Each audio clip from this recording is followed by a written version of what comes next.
Mike Butcher, TechCrunch, and I'm here with Kevin Spacey. We're here at the World Economic Forum, Davos. Kevin, it's your first time at Davos. What do you think of it?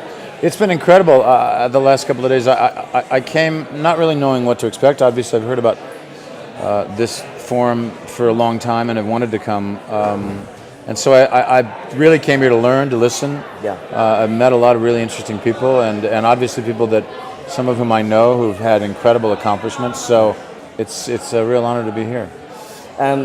You're working with a company, the WiseKey. You're talking about what they're doing in terms of cybersecurity. Is it an issue that's been important to you? Yeah, I've always been fascinated by the space, and now that I'm the chairman of Relativity Studios, in sort of light of the Sony hacks last year, I think it's prudent for anybody in my position, and frankly anybody in any business. As we know, Target was hacked, and a lot of other organizations have gone through that. So I'm here to meet and talk with a lot of these particular experts who understand how you can try to create enough walls to be able to protect your intellectual property, your content.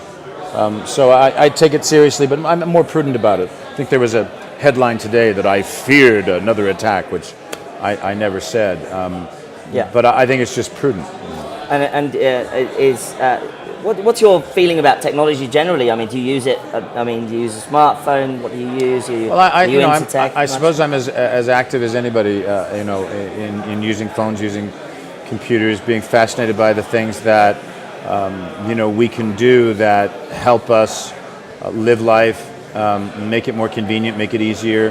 And so all of those things that we can now do with our phone, that means that if you can connect to your house and turn on the heat or turn on the lights or undo the alarm or turn on your car, all of the things that we can do mean that if somebody can hack into that, then they can hack into your personal information. And so all of these areas where we want to just try to protect ourselves is a fascinating thing, and I felt if by investing in WiseKey I can get a better seat at the table. You obviously have had a massive hit with House of Cards on Netflix, and Netflix obviously has made this huge announcement about going to so many more jurisdictions. What do you think the possibilities are for artists to go global in this manner now? Look, I think the world has changed in so many ways. When I started out, you had to have a really good amount of luck. You had to be in Los Angeles or be in New York. You had to knock on doors. You had to know the right people. You had to have an agent. And now, if you have an internet connection and an idea, you can find a global audience. We have all these examples of kids that are singing in their kitchens and then they get a record deal. People who have incredible amounts of people following them on their YouTube channels. So the barrier to entry has really changed.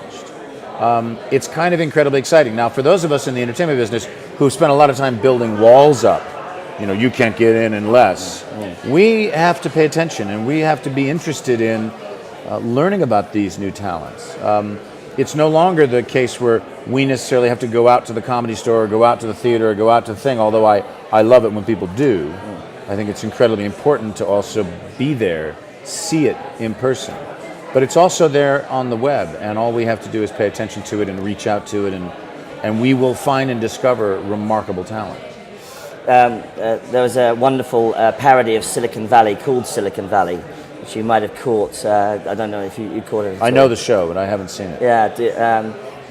Do you feel that Silicon Valley is ripe for parody in that manner? Well, everybody's ripe for parody. But I actually think that we are going to see probably in the next number of years that Silicon Valley is going to get much more involved in content.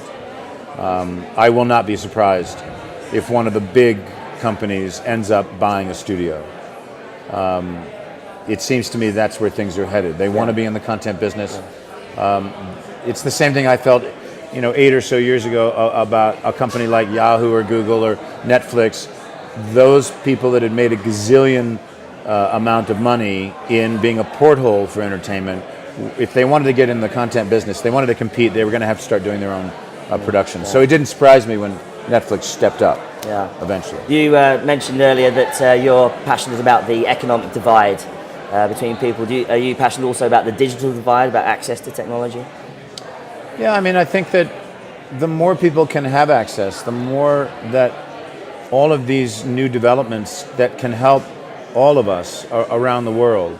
You know, if somebody who is really poor in a country where they could get a bank loan and get some property and build a home, if they could do that because they have an ability to technically be online, be able to identify themselves, be counted, that can change the world. So it's fantastic all this interconnectivity is happening, but it's important we make sure that there's not a whole lot of people left behind. Kevin Spacey, thank you for coming to talk to TechCrunch. You bet. Thank you. Pleasure.